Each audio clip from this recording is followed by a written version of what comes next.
Good evening, everyone. Hi, I'm Hattie Brett, the editor of Grazia, and I'm delighted to be welcoming so many of you here tonight for this very special event. I can see the participant numbers rising. I've got people here from their messy bedrooms in London to all over the UK, to Canada, to Mexico. It's incredible to have so many of you with us tonight for what promises to be a very special event celebrating an incredible 10 years of Grazia's first chapter competition with the Women's Prize for Fiction. Every year, our first chapter competition invites readers to write a chapter that follows on from a starter paragraph written by a guest author. Over the years, the opening paragraph has been written by an outstanding host of authors, including Maggie O'Farrell, Paula Hawkins, and Marianne Keyes. This year was no exception. The opener was written by the best-selling author of Ordinary People, Diana Evans, who I'm delighted has joined us tonight to announce the winner of our competition. Hi, Diana. Hi. And she'll then be joining us to take part in a panel discussion about how to get your first book published.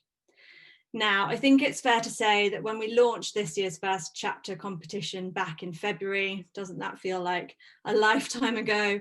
We couldn't have predicted that a global pandemic would disrupt the judging process, delaying everything by several months. So the first thing I'd like to say is thank you to the 500 plus brilliant entrants for your patience, as we realised that a physical judging day wouldn't be possible and everything would have to be done as we are tonight, virtually. That being said, after a very, very tense judging session, we now have a winner whose chapter took Diana's starting point in such a unique direction. It was so intriguing, the judging panel were desperate to read on. The full winning chapter will be published online on Grazia's website shortly after tonight's event and in the new issue of the magazine, which is on sale tomorrow. And that winner will receive a meeting with the senior Penguin Random House editor, a year's mentoring from Diana, and a goodie bag. So, to announce our winner, I am delighted to introduce Diana, the award-winning best-selling author whose books include The Wander, 26A, and Ordinary People, which was shortlisted for the Women's Prize for Fiction. Welcome, Diana, and thank you, first of all, for writing such a brilliant opening paragraph that I think could have been taken in so many different directions. Would you be so kind as to tell us who has won and what it is that you loved about their entry? Okay, there were some very strong entries. I was really impressed by the readiness of many of the writers to continue a piece of writing that firstly didn't belong to them and was also quite nebulous in which direction it could go in. So I was particularly impressed by the winner because there was such a smooth continuation between my voice and her voice. She completely owned it and made it completely authentic with such confidence and flair. So the winner of this year's competition is Abigail Moss. Congratulations, Abigail. If only we could do 3 cheers for Abigail. Yes. Hi. Congratulations, Abigail. Thank you, and thank you so much, Diana. Well done, congratulations. I was so blown away with how you made it your own. I don't quite know how you did that, but because I wrote this strange kind of time travel opener that could be about time travel, but maybe not. And I thought you did a really good job of constructing it into something that was completely yours. How did you approach it? I mean, thank you again. I've been working on a novel for a while, and I'd been really struggling with the opener. And then when I heard about the competition and read your opening, it kind of brought together a few things in my head that I'd been wanting to do. One of them was the fact that it was written in second person. And I found that really interesting. And that was something that I really kind of wanted to explore in what I wrote. But yeah, I think I think it kind of helped to solidify some ideas that I had that were kind of floating around, and it really helped me to bring together some things that I'd been thinking about. Yeah, I mean, that can be really useful when you're working on a long piece, to take a little time out and focus on something else, sometimes to prompt. I mean, I know you've been shortlisted last year for the Harper's Bazaar Short Story Award. Do you enter lots of these kinds of competition? Is that what has helped you kind of formulate your voice? Because you do have a very strong voice already, and you're quite early on in your career. It's already very established, I think. Yeah, I do enter a lot of competitions. I think it really helps me to keep up momentum with my writing. If I've got something to aim for, if I know I'm entering a competition and that means I've got a deadline, I find that really helpful. Yeah. Well, I'm really looking forward to working with you. I'm going to be mentoring you over the next year. So congratulations, well done. Again, we also have 2 runners-up for this competition. I'll now announce their names. I was very impressed by these 2 as well, because they continued it in this very kind of striking way. Their names are Sun-hee Park and Laura Payne. Congratulations to you both. Congratulations to our runners-up and to Abigail, our winner, and a reminder that you can all read their chapters, all 3 of them, how they finished Diana's story, on Grazia's website from tonight. Thank you so much, Diana, and congratulations to Abigail. I can't wait to read more of her work in the years to come. And if that's inspired those of you watching, then stick around, because I am delighted to be joined by 2 other guests now who also have expert advice into how to get your first book published. Lucy Morris is a literary agent at Curtis Brown, where she's building a list of commercial and reading group fiction, narrative non-fiction, and memoir. Kishani Widyaratna is a commissioning editor at Picador Books, where she publishes fiction, non-fiction, and poetry. She's also a contributing editor to the literary magazine, The White Review. If you've got questions for Lucy or Kish or Diana, please put them in the Q&A function, and I'll direct them to the panel towards the end of the session. And given how much chat is already going on my right-hand side, I feel like I probably won't have to ask very many questions, because there is clearly lots of interest from you guys and lots of budding, aspiring authors out there. So Diana, I want to kind of start with you, if that's okay. A lot of people think they have an idea for a book in them, and they sit with that idea for a while, I think. What's your advice on actually making that idea a reality and buckling down, writing something and finding your unique voice? Especially, I think, when so many of our audience probably have data.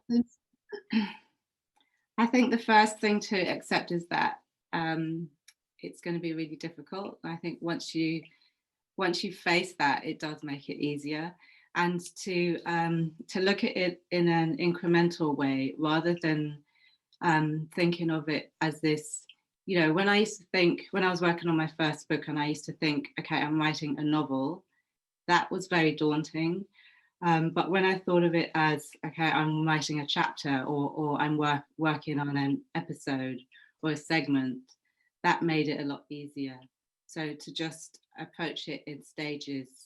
And also it's really important to establish a routine. You know, I had this kind of a mystical idea of writing that you know, that it just kind of happens, and that your sentences come out and they're perfect, and it's all very magical, and it's really not like that. That was one of the difficult lessons, is that it's really about nuts and bolts and the mechanics of just sitting down for a certain amount of time regularly, and just getting the words done, and not worrying too much about whether they're pretty or not, and whether your sentences are beautiful and brilliant. You know, it's about getting the words down on paper and being true to the vision that you have in your head. So taking it in a very incremental, practical way.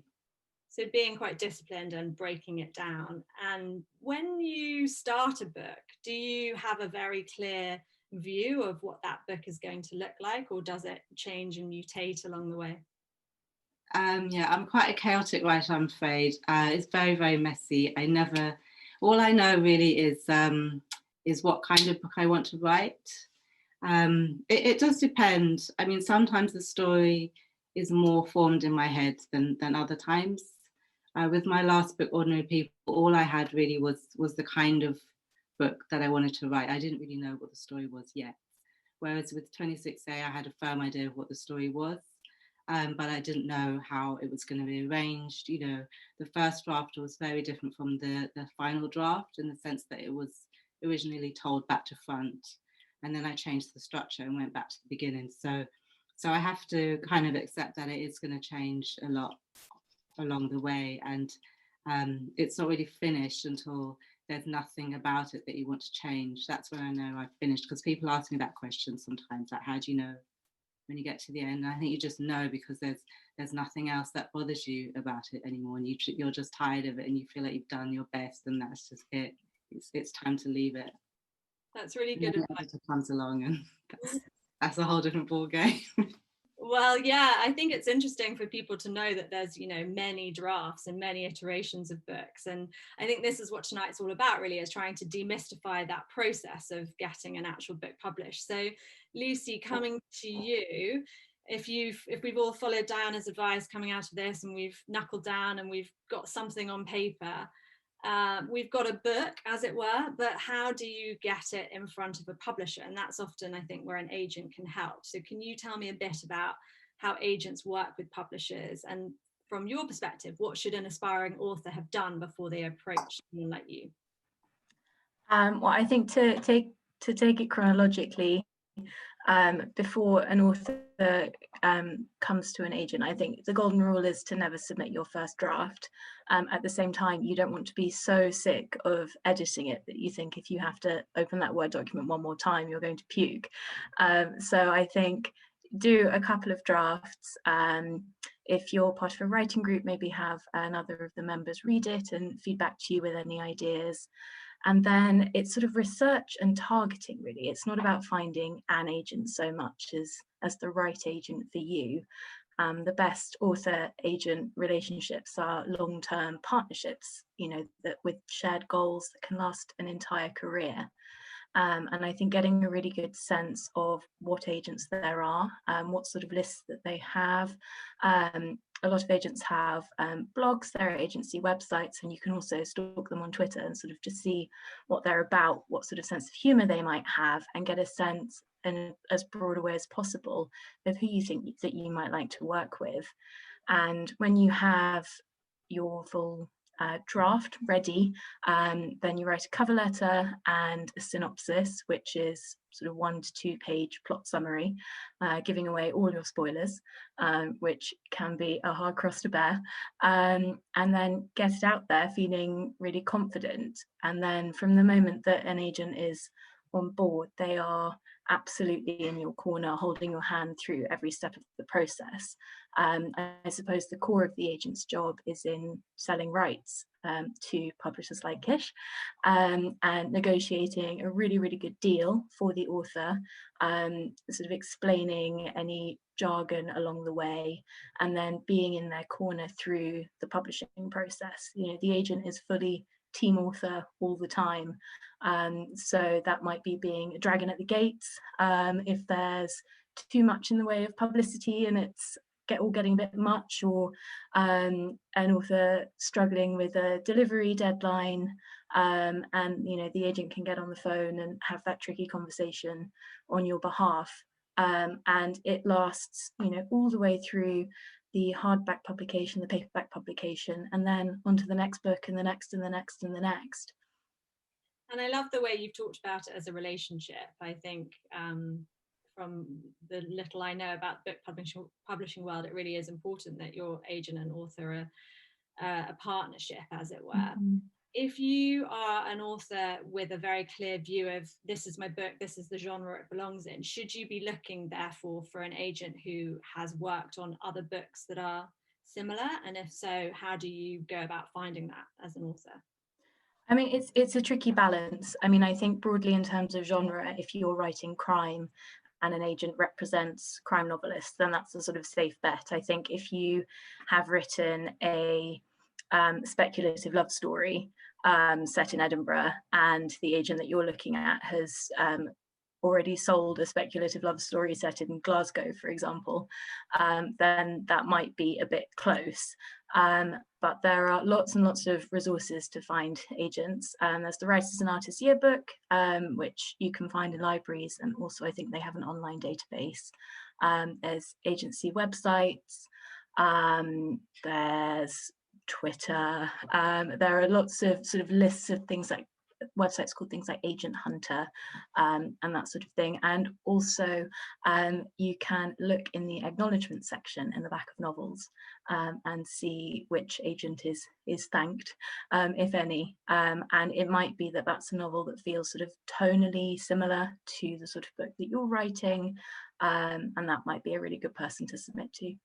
That's a good tip. Go stand in a bookshop and look at the acknowledgements. Absolutely. And Kish, in some ways, as a publisher, you're the final piece of the puzzle, if you like.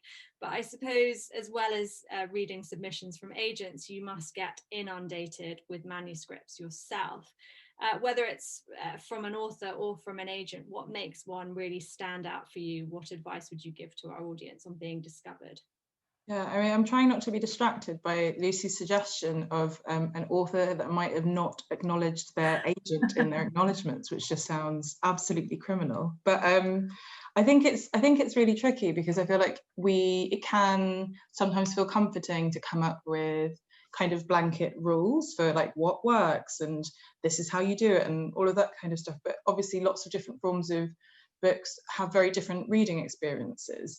And I think that basically what you want in a opening is for something, for like the best, for the writers to be putting their best foot forward, that this opening of the book really kind of tells you what the book is about and gives you a kind of some kind of feeling of what's to come, and whether that's just a mysterious what's to come, whether it's a sense of intrigue, whether it's atmosphere, or whether it's a really exciting character that you kind of feel compelled to follow, whether there is some kind of drama.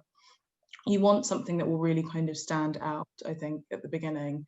That doesn't necessarily mean it has to open with an explosion or something like that. It just means that it has to have some kind of impact on some level. Sometimes people in publishing talk about the first page test. So you think of book browsers in a bookshop opening, you know, they're thinking, they pick up a book on the basis of the cover, this looks attractive, this looks interesting to me, and then they might read that first page, and they might decide even from that first page if they're going to kind of continue and read more. Then you might read the first chapter, and then you might decide, well, then I'm going to buy the book. So you kind of have to be thinking a little bit like that. And I think also you're trying to say what you are about as a writer. I mean, I feel like it was very revealing the way that Diana was speaking about Abigail and how, you know, she's only read this small sample of her writing, but already she has a sense of her voice. Already she has a sense of how she can, you know, conjure a narrative. Already she's excited about her as a writer. An editor is looking for those same things. We're looking for that feeling, a kind of magic feeling, that this person is going to take us places. They're going to show us things. They're going to make us feel things. So there's something that is material, but there's also something that's slightly intangible. And yeah, and that's what's exciting. And so I'm kind of hearing loud and clear, first page, first chapter, absolutely, revise, get that crystal clear and perfect. What about the synopsis as well? Is that kind of as important to revise and get completely right? I think it kind of depends. With agent submissions, writers will be you'll be sending like a few chapters, I mean, Lucy can speak more authoritatively about this than I can, but they'll be sending a few chapters and then a synopsis of everything that's to come, whereas with editors most of the time we're getting a full manuscript, and often we don't get a synopsis, so we don't really have that luxury of skipping ahead. But yeah, I think whenever you're presenting your writing in any forum, whether that's you're submitting to a prize, you're submitting to an agent, or you're preparing your manuscript for submission to editors, you want it to be the best possible expression of who you are and the most professional expression of who you are. It should be revised. It should be absolutely word perfect. You should have done what Diana spoke about of writing it and then putting it aside and coming back to it with fresh eyes.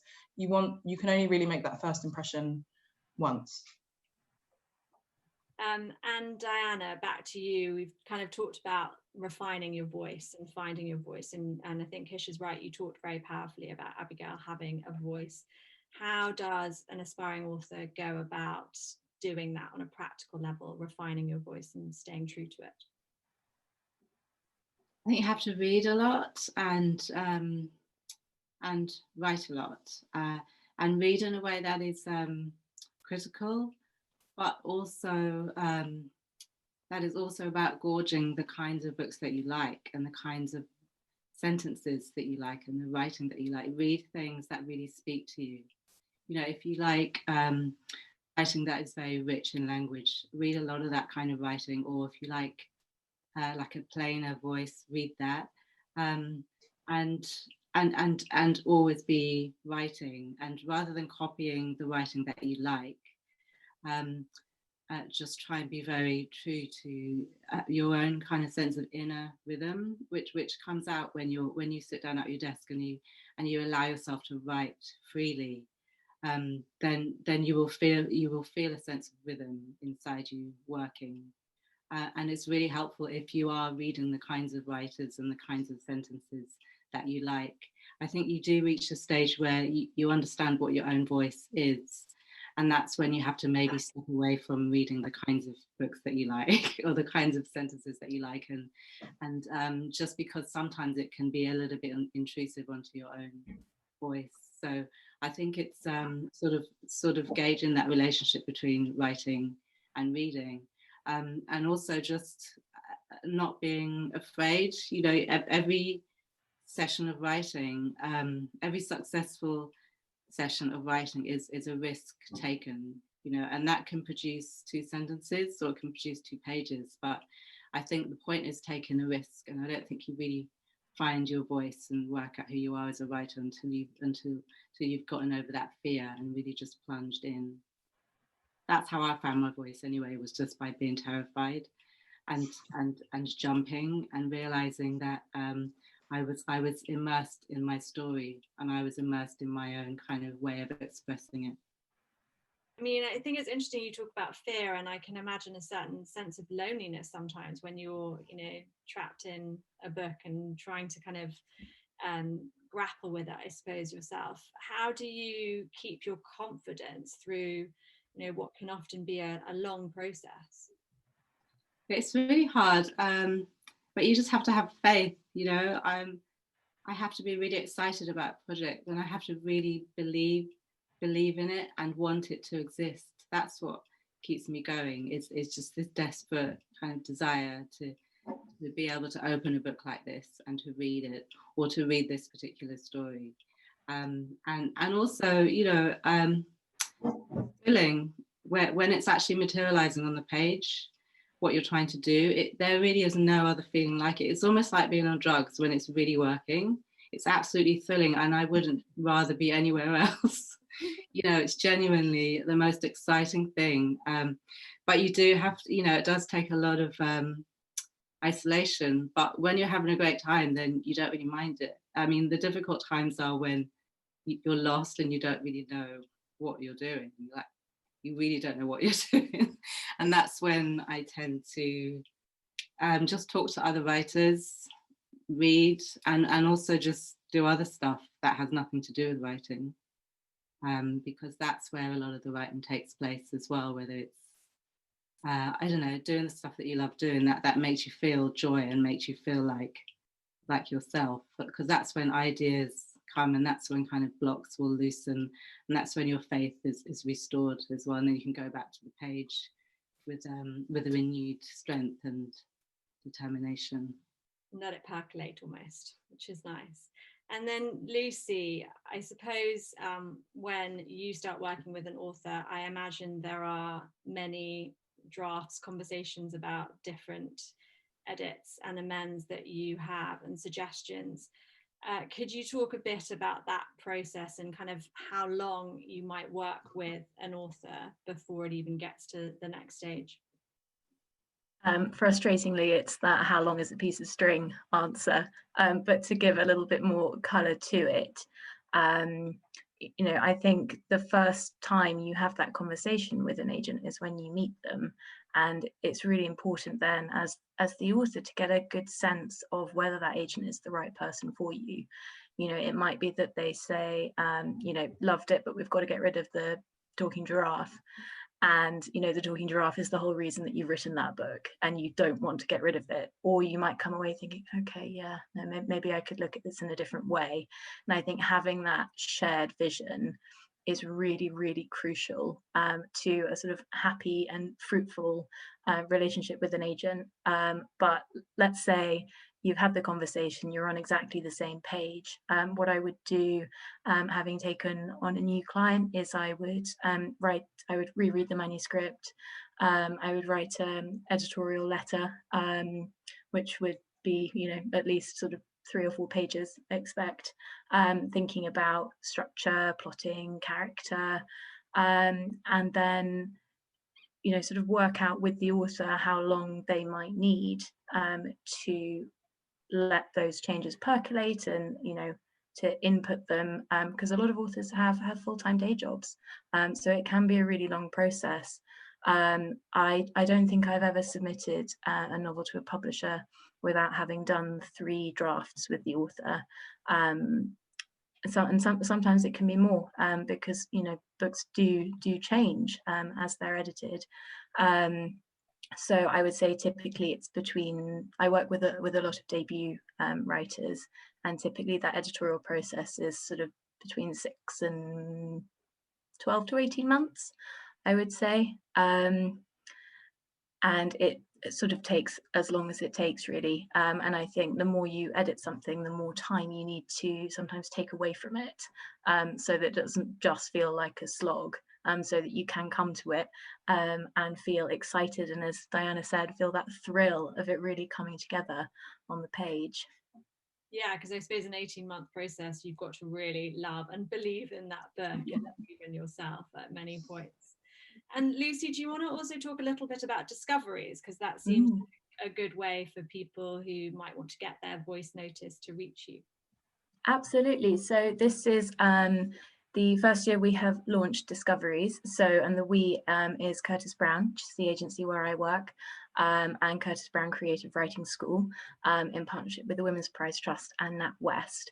And what we are doing with the Discoveries programme is launching a new way of helping to find, support, encourage and develop brilliant female writing voices from across the UK and Ireland. So we are desperate to find writers where they are in their communities of all ages and all backgrounds, and the focus is very much on beginnings. So you don't have to have finished a novel just to have started one. And what we are asking people to submit are the first 10,000 words and a 1-page synopsis. And from there, we are bolstering that with a series of free online content, which will have teaching notes from Curtis Brown Creative on sort of helping you to prepare your submission, and interviews with people in the industry to help demystify the whole process. And then from the stage where we get to the long listing and the shortlisting, we're offering sort of really bespoke prize packages tailored to each writer's individual needs, with long periods of mentoring, because we want to really help develop people, to get that finished draft, rather than sort of leaving people where we found them, but with a prize shortlisting to their name. So we're really excited about it, and it's open until January 2021. So please submit to us. So that sounds great, both as a resource and exposure. And yeah, entering schemes like that, competitions like this, it's all about, I think, putting yourself and your writing in as many places as possible and getting visibility for it. I'm going to jump into some questions now because we have got so many and I'm conscious of time and I want to try and get through as many as I can. So the first one, which I think is a good one, is someone saying they've got an idea for a premise, but they have recently found out that it's similar to a book that's already been published. Does that mean that a publisher wouldn't take it? And Kish, I wonder if you want to tackle that one. No, I mean, it really doesn't mean. It depends on how close are we talking here.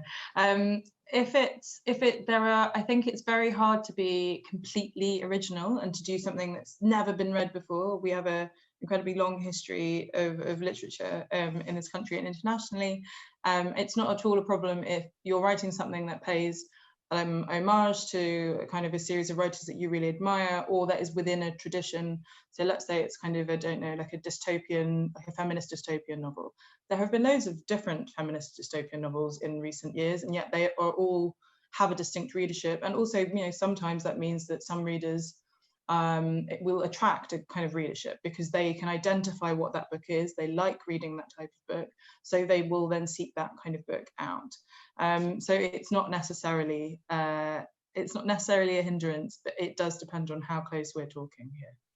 Yeah, and I mean, that being said, you do see waves in publishing, don't you, of like yes, different types of books being published at the same time. What's your prediction for 2021? What are we going to see? A wave of books, or what are you looking for now? Do you know, I mean, I think there's been some really, I think that publishing, obviously this year, we've had a really big kind of moment of inward reflection in the wake of the death of George Floyd and the kind of resurgence of the Black Lives Matter movement. And publishing is really undergoing a kind of big reckoning about its failures to represent the kind of full diversity of society, to publish writers of colour and Black writers. And I feel like there has been a response and there is a kind of change happening. We're seeing a lot more submissions by Black writers and writers of colour. And for me, as an editor of colour, that's been hugely exciting. So there are a number of books coming out next year that I feel particularly represent the lives of kind of contemporary life of Black people and people of colour in the way that kind of literary fiction has done for white people and white characters for years. There's a book that I'm publishing called Luster by Raven Leilani, which Diana has read and kindly blurbed and loves, which kind of really is very acerbic and brilliant and feels very fresh and it kind of gives a portrait of what it is to be a young Black woman in New York at the moment. There's a debut called Open Water by Caleb Azuma Nelson, which is coming out from Viking, which is like a really beautiful love story between two Black characters in South London. There are lots of people now coming through who are following in the footsteps of writers like Diana and Bernadine and so many others. And that kind of new generation of writers feels really exciting. So I really think that's going to be that big response and that kind of platform for those writers and more books in that space. And that's the thing that I feel most excited about. Well, that's brilliant news for readers like me. Put them on my wish list for next year. Thank you. A question probably for Lucy. I'm going to ask Lucy to tackle. This person says, I really like to write poems and essays as well as fiction. Should I be focusing on fiction though if I want to get my novel published? Well, I think if the novel is the first thing that the writer would like to be published, then I think absolutely they should throw themselves fully into fiction. I mean, I think it's brilliant as a writer to be able to write into different disciplines and to experiment with form. And you know, it might mean that the prose of the novel becomes more lyrical, for example, with the influence of poetry. I mean, I just as a reader, I tend to read more novels than I do poetry and essays. So I suppose my personal leaning is definitely go for fiction. But there's, you know, room for all. Great, thank you. And a question that I think all of you could tackle, but Diana, I'm going to come to you because I'm interested in whether you've been calculating on this. It's from Vicky, who says 2020 has been a strange year, and I would agree with you, Vicky. And she says, do you think that we'll see authors, should authors avoid setting their books in 2020 or referencing the COVID pandemic in their own work? Should we be avoiding that, or is that a good topic to mine? What's your take, Diana? I definitely don't think we should be avoiding it. I also don't think we should be writing about it in a gratuitous way either. You know, I think we have to write from an authentic desire to depict something about this moment. I think it's our responsibility as writers to do that, you know, to give a document of life, what it feels like. So I think if you feel a calling to record something about now, then it's definitely worthwhile. And you know, personally, I tend to veer towards writing about contemporary life. trying to do is to kind of visibilize people of colour in contemporary London. That's part of the reason for my work, but that it has to come from within, you know. And I think there were all kinds of experiences and responses to COVID, and not just COVID, but this moment in general. If we think about our political moment, if we think about Windrush and Grenfell, and you know, if we think about also about writers in history like Tolstoy, for example, or Dickens, they were documenting their world, and they created these documents of history that we can now see as records of the way people were living in that time, and they can show us things about history. And I think we have to do that now. That's part of our responsibility as writers. So don't avoid it, I would say, but also don't write about it for the sake of it either. I mean, you're right. It could be hopefully it will be a really interesting period to look back on in history and read some of the fiction that emerges out of this time. Will be a historical record. Lucy, lots of questions about kind of quite specifics, I guess, including, could you expand on a cover letter and what is required? And I think I'm going to group this question. What's the most common mistake you see in people sending you proposals? Probably dear sirs. Okay. Note well. Do your research. Yeah. So cover letter, I think, is really an exercise in concision and persuasive prose. I think humour can be really difficult, but on the flip side, getting across a sense of your voice is a really lovely thing to have. I mean, I think you want 3 paragraphs, potentially 4, and within those paragraphs, you want to pitch your novel. You might include a couple of comparisons to other books that have published, authors who've inspired you, perhaps a comparative film or TV series can all be really helpful to sort of further illustrate the story that you've written. And then a short bit of biography.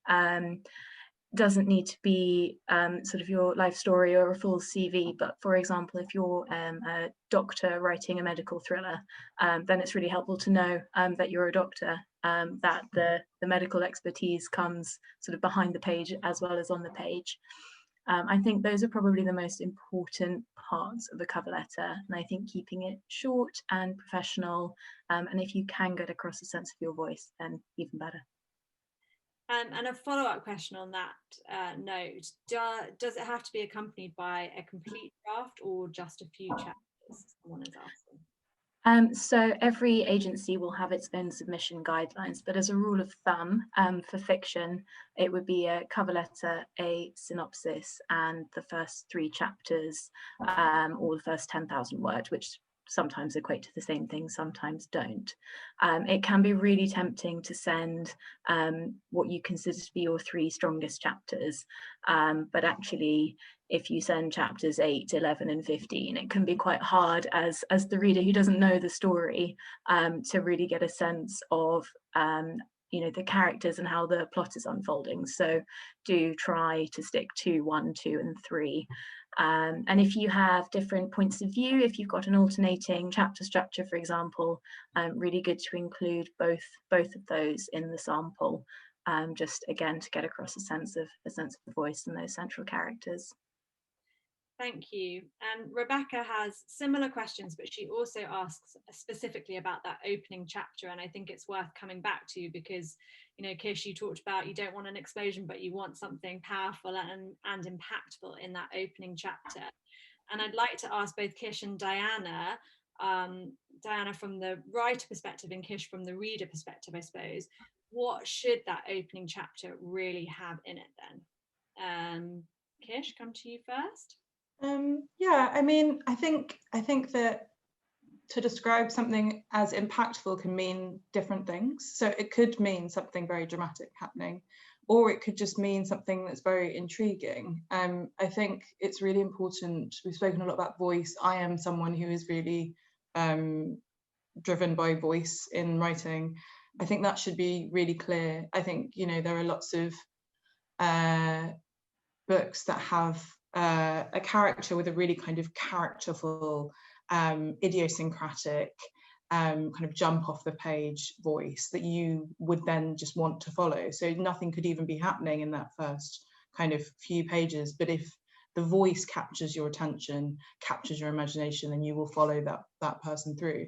Or it could be something that feels really intriguing, but I feel like you want there to be you want to get your hooks into the reader in some way, whichever way fits with what the novel is.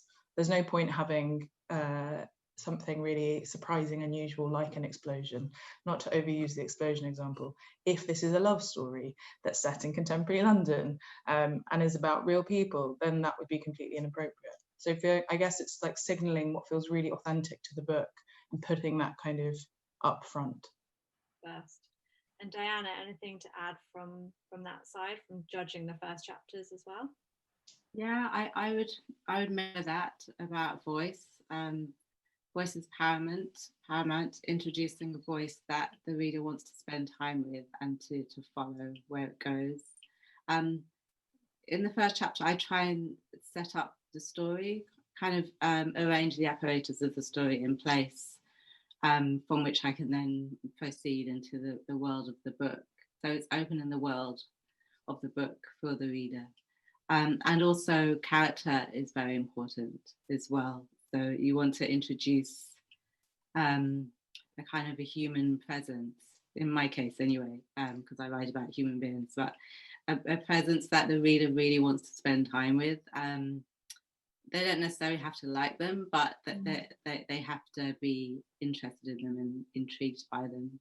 And can you talk a bit about characterization? Because I think it's often something that aspiring authors really struggle with. Like, how do you approach writing characters and getting them absolutely bang on?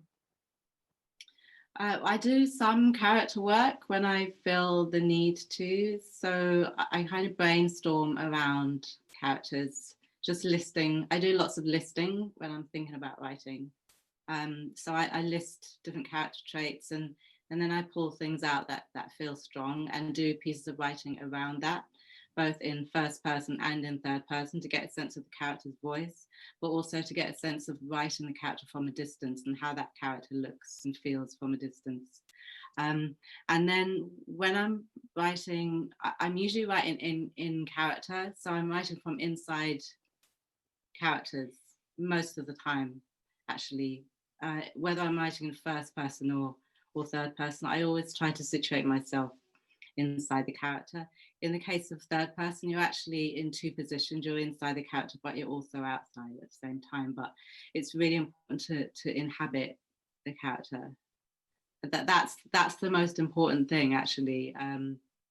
To try as an exercise to write from inside the character. That really is the key to get in the sense of them and to transfer in that sense to the reader. Sounds good. Get inside their brains, as it were. And Lucy, coming back to you. So one of our attendees asks, once you've managed to secure an agent, how many publishers will that agent typically send your draft to before a deal is secured? And I know that's probably a piece of string answer, but I'm sure you can put some colour on it, as you said. So I would normally put together a submission list of, anywhere between sort of 10 and 20 editors, depending on the book. And it might be that within that number, that you don't find the book soulmate, and then you do another round, and you send to some more. But yeah, typically, I would say sort of 12 to 15 is a sort of fair guesstimate for that first big submission. So a lot. Yes. And Kish, question for you. Again, no name, an anonymous attendee who says there are some amazing female essayists and memoirs coming out at the moment, such as Dolly Alderton's books. What are your thoughts on trends in that format? I'm trying to think about trends in that format. I think that there is, I mean, I just think it's possible to get books like that published and for them to be commercially successful. I think that, you know, there's lots of people always comp Dolly Alderton to someone like Nora Ephron, and there is a kind of very rich tradition of literary first person kind of essays and writing. But I think we are seeing a little bit of a moment of a boom in this space where there are people like Dolly Alderton, there's a writer I published called Sinead Gleeson who wrote this really beautiful book, Constellations, there's Emily Pines, Notes to Self, Maggie O'Farrell's absolutely fantastic book, which now the name is escaping me, the one that's about all her near-death experiences. I am. Oh my God, fantastic. Yes. You know, and that's, you know, that was a book which she didn't think was going to be a huge book. It was a passion project of hers.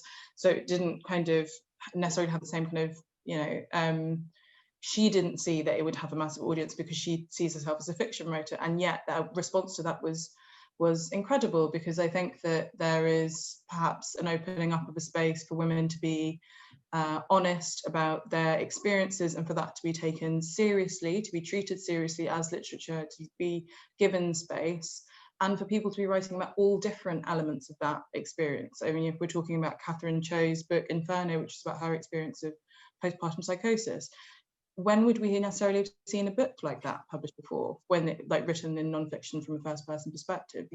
That requires a degree of bravery, and it requires an amount of support, not just within the publishing ecosystem, but also in the media.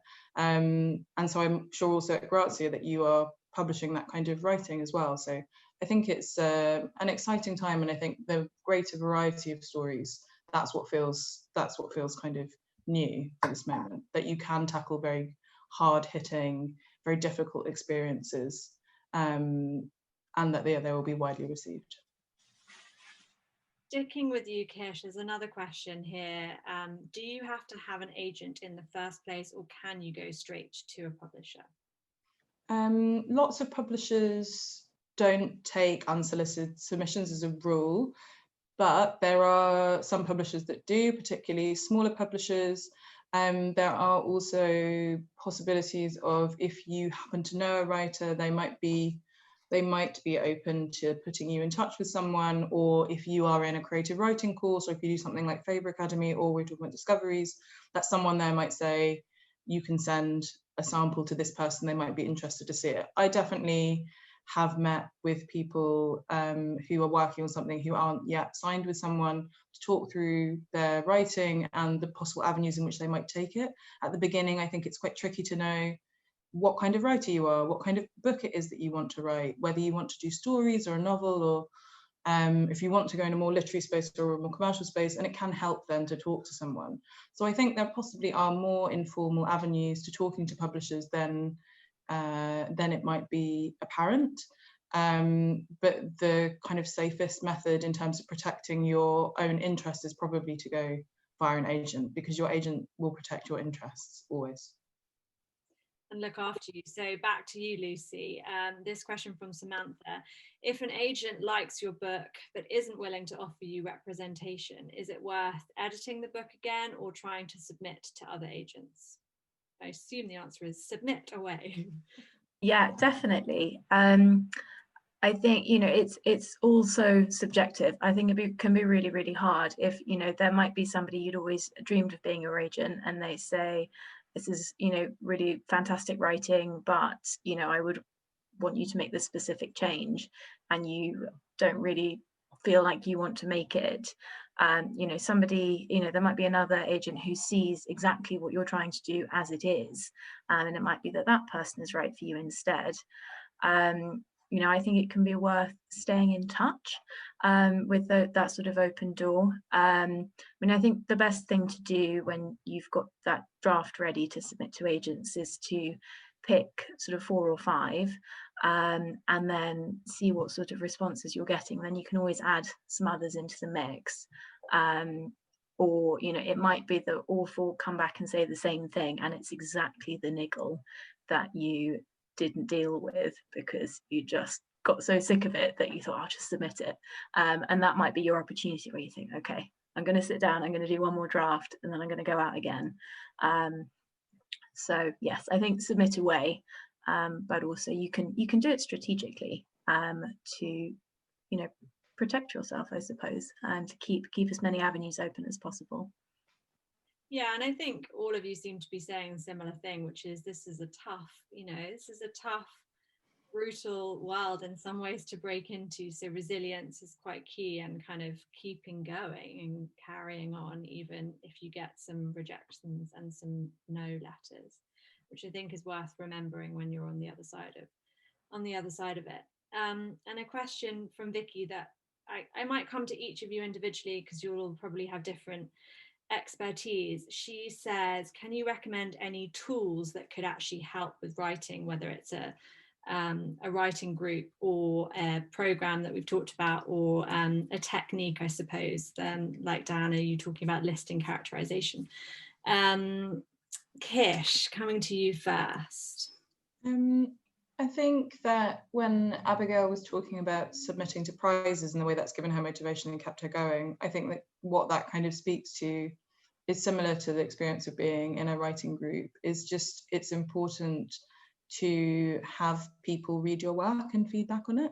I think it is, as Diana has said, quite a lonely occupation, but ultimately there will be a kind of limit to the amount of distance that you can have from your own work. And it really is important to challenge yourself and put yourself out there and share your work, whether that's in a writing group, getting feedback there, whether it's just that you have a friend who's also interested in writing. So maybe you just share things, just the two of you, or you have an old teacher, or if you're submitting to prizes, all of that is about getting your work out there and getting feedback and that kind of thing. And I think that's a really important part of developing and understanding yourself, because maybe some of the feedback you get you won't agree with, and that's all part of you finding out who you are and who you are as a writer and what's important about your writing to yourself. Yeah. Diana, anything to add in that sense? Yeah, well, when I was beginning to write, I found courses really helpful. I did a short story writing course at Goldsmiths, just an evening course, and that was really helpful. Also did one, I think, at City Lit as well. And then I went off to do an MA in creative writing. And in all instances, what it did was gave me a framework for my writing, so a concrete world that I could put the writing in, because it is such an odd thing to do in a way. And I think you need comrades and a sense of structure and framework around you to make it, to validate it and make it feel more real. And also books have really helped me, instructional books on writing and motivational books. Annie Dillard has written a really good one called The Writing Life, which I always slip into, and when I'm feeling kind of confused about my writing, and it re-steers me. And also Stephen King's book on writing is brilliant. I mean, lots of writers swear by this book. I love this book. It's so good. Other books, loads. I've got loads of them, and I just kind of read them sometimes when I need to, and that really, really helps. So I'd recommend that as well. And also Writing Buddy, someone you can talk to specifically, that's really helpful. And honestly, thank you. Lucy, anything to add? I think read a lot. Perhaps it might be instructional books, as Diana was saying, novels in the genre that you're writing into, not because you need to be a sort of market expert, but I think it's really interesting to see how other writers are tackling the page, and also it sort of helps to keep the magic alive, I think, to make sure you're going into libraries and bookshops a lot, or maybe browsing Waterstones online at the moment. And then the other thing, which is just very simple, is just to remember to have confidence. Writing really is the lifeblood of our whole industry. I certainly don't have a job without writers, and I really, really like my job. So please keep writing and just go out there with confidence in your voice, and that you have spent all of this time crafting it for a reason, and that is to share it, as Kish said. Great. I mean, that feels like a really good place to end, to keep writing, because gosh, we all need great books in our lives, don't we? And hopefully one day soon we'll be able to all meet again in a bookshop and do this kind of event in real life.